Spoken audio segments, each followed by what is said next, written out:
Becky Klein. She just is in the know. She knows everything. Well, as you know, my Disney journey began in New York City on Broadway in Disney's very first Broadway musical, Beauty and the Beast. Since then, Disney has produced or the last 10 Broadway productions that have been replicated all around the world. And over the past 30 years, so many incredible actors have had the special opportunity to bring these beloved characters in these musicals to life. We are all part of a wonderful extended family, which we're going to talk about in a minute. But before we do, please welcome to the stage my Disney on Broadway cousin, the most magical genie, Michael James Scott. Yeah!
Next time, you can just bring a little energy to it or something.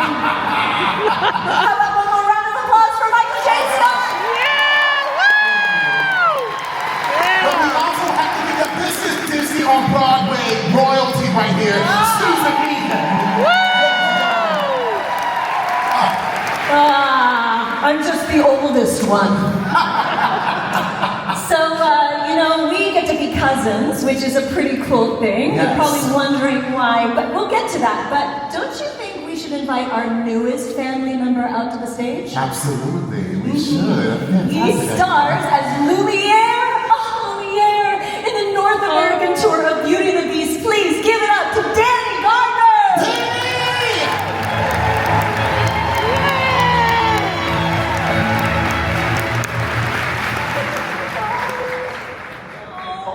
It's Lumiere.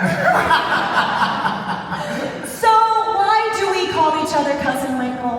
Well, here's the thing. So there's an extended family of actors who have had the special opportunity to be cast in a Disney stage musical. So many of us obviously come together for various events throughout the years, and each time we see each other, it's like a family reunion, a big old family reunion. So we're thrilled to welcome Cousin Danny into the family. That's all. Yay! So Danny, I know that you're new to this family, and Beauty and the Beast Disney's just opened. It's amazing, so please go see it. But I want to ask you, have you already had sort of a core memory in your time at Beauty and the Beast? So, my wife is actually on tour with me, Emily Larger, and we have our 4.5-month-old with us.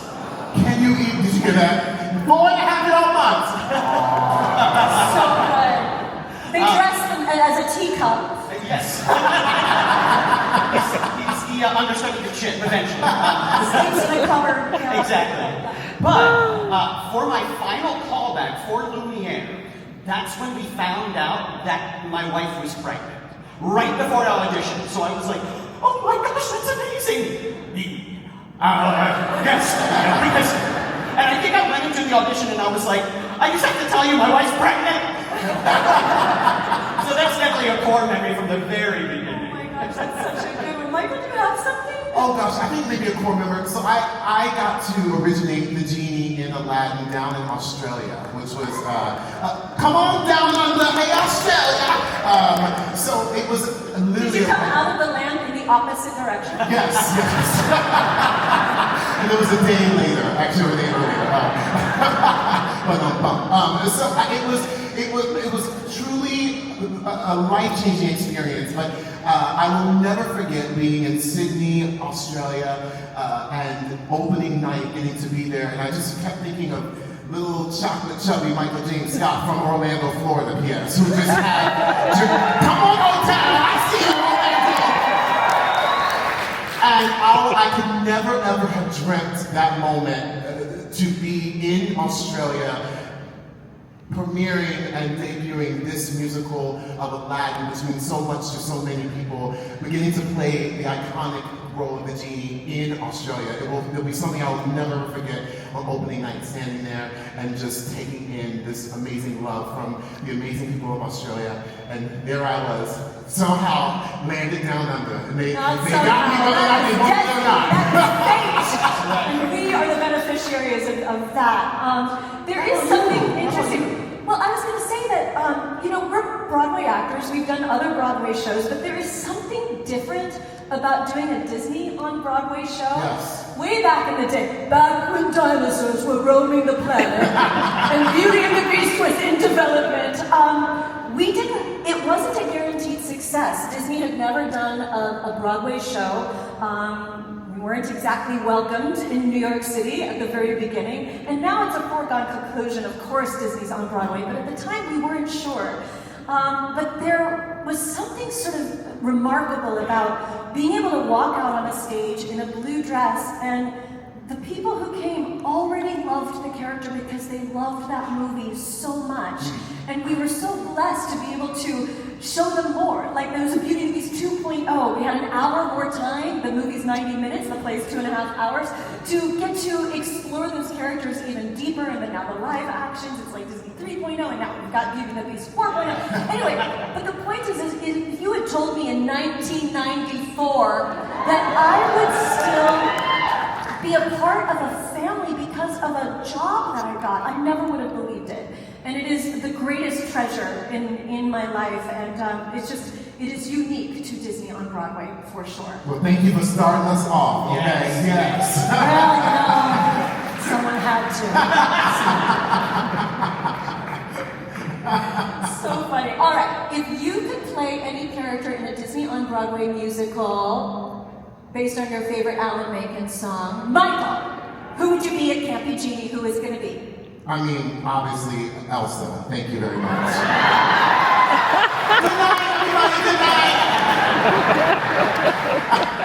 All right, Danny, what do you think? What do you think? If I could go back in time, I would sing King of New York with the Newsies. Oh! As for you, Miss Right. Susan Egan. Well, we've got 4,000 people here today, and I think that's a good time to start a petition. I want Disney on Broadway to do Tangled.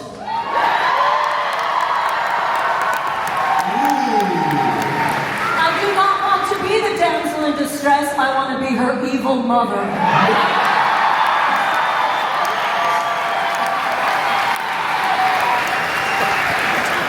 Sign me up. I feel like I'm coming to my villain era. Yes. Okay, so just launched, and Danny's going to give us an amazing preview, but I know that you want to go get ready for that. Ooh. So go do that. Ooh. Oh my gosh, he's such a good new family member. Let's keep him. Let's keep him.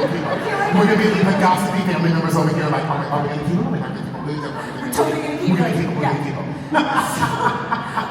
So do you want to introduce this? Well, yes. Well, first, I actually was. I kind of want to. So this is actually a little fun little tidbit, a little FYI. Beauty and the Beast was my actual first Broadway show I actually got to see yes. And so it means so much, and I tell this story a bit. So we've talked about this.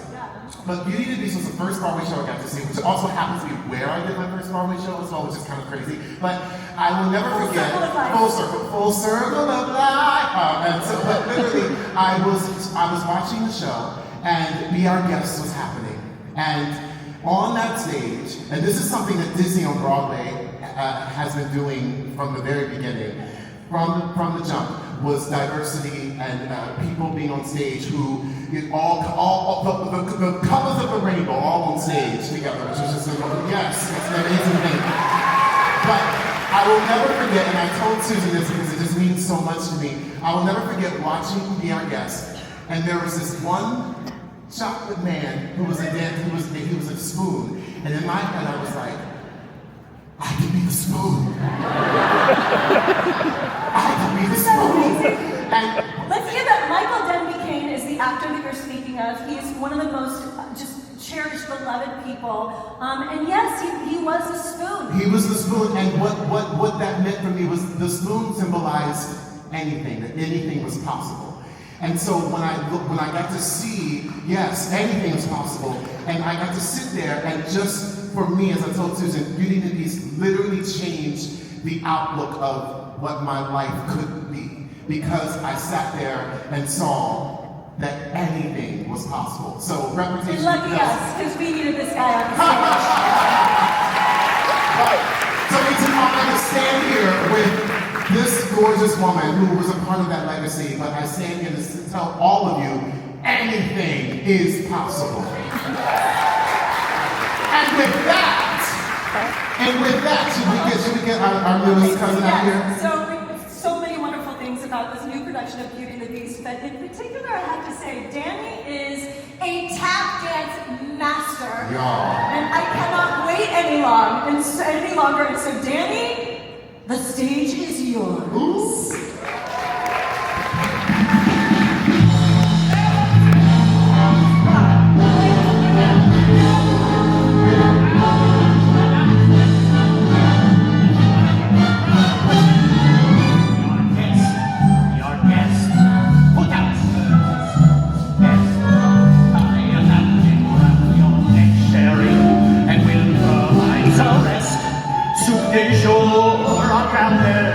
While we only live to serve, tries and race stuff, it's delicious.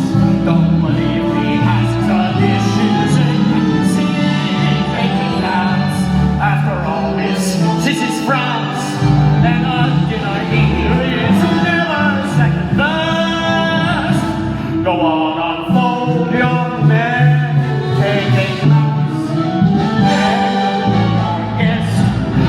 Guest, be our guest. Be proud, she's to play. I am putting off the day. We'll prepare and serve with flair to the very cabaret. You're alone and you're scared, but the banquet's all prepared. No one's gloomy or complaining, while the blackmails and they'll we can ghost.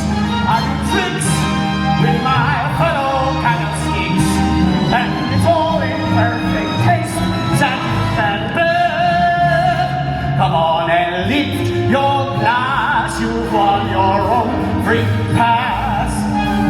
To be our guest if you're stressed, it's fine dining we suggest.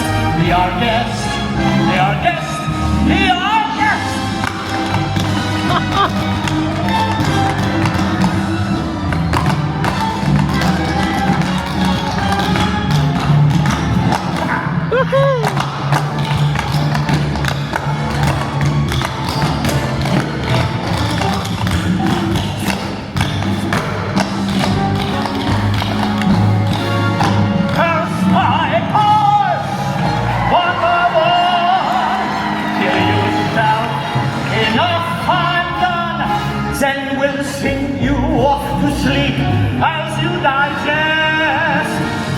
Nigel, prop your feet up. But for now, let's eat up. Be our guest. Be our guest. Be our guest. Please be our guest.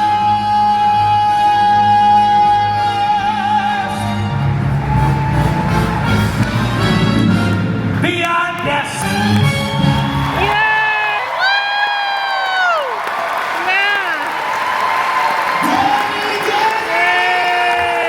Oh my gosh! Thank you all so much. Go have a great time at Destination D23. Have a great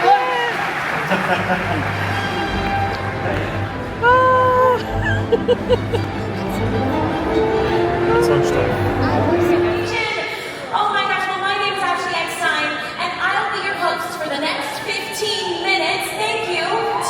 Thank you. Thank you, I love you too. Okay, so we have picked 5 lucky players to test their Hulu knowledge for our Destination D23 Trivia Showdown presented by Hulu. So are you ready to have some fun? Are you ready to get started? Yes. All right, let's bring them out. In the first episode, is it A, cleaning lady, B, actress, C, waitress, or D, dog walker? Okay, we have all A. Is it A?